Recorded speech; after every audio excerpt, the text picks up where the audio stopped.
Dans cette séquence, nous allons faire le tableau de synthèse de la fonction exponentielle en donnant sa définition, son ensemble de définitions, sa dérivée, ses limites, son graphe, son tableau de variation et son tableau de signes.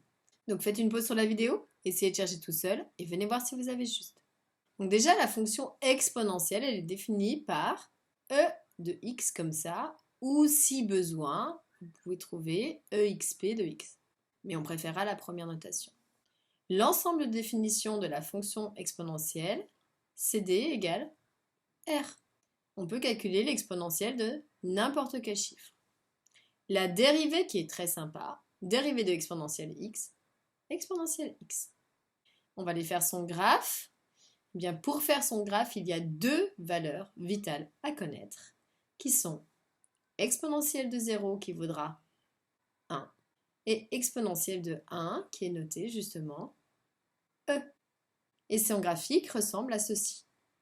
Donc on voit bien les deux éléments qu'on a donnés, qui est l'image de 0 qui est ici 1, ça c'est E de 0 égale 1, et puis l'image de 1, ici, qui donne en fait la valeur de ce nombre E, que l'on retrouve aussi dans les formules avec le ln.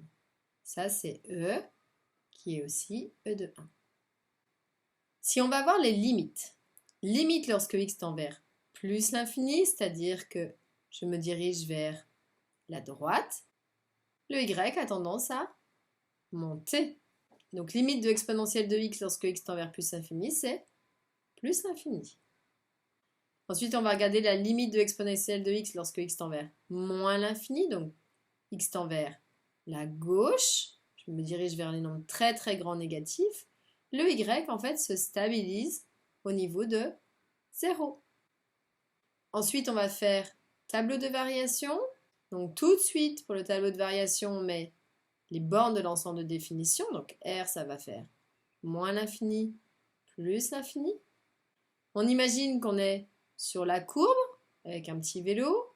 Je lis de la gauche vers la droite. Donc ça veut dire que sur mon dessin, mon vélo, il doit monter.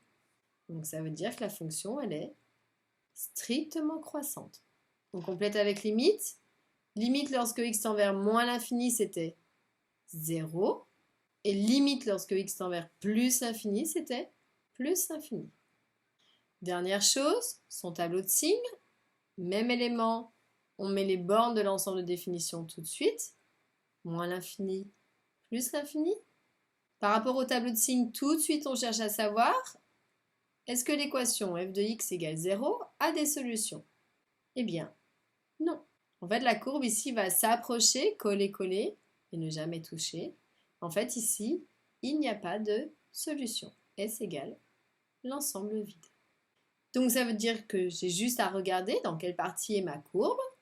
Sur l'intervalle moins l'infini plus l'infini, la courbe est dans la partie supérieure du plan, c'est-à-dire dans la partie positive.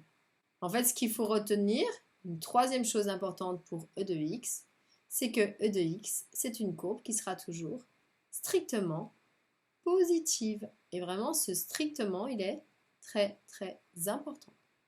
Donc voici les différents éléments de base pour la fonction exponentielle à connaître par cœur, en particulier ensemble de définitions, dérivation, graphe.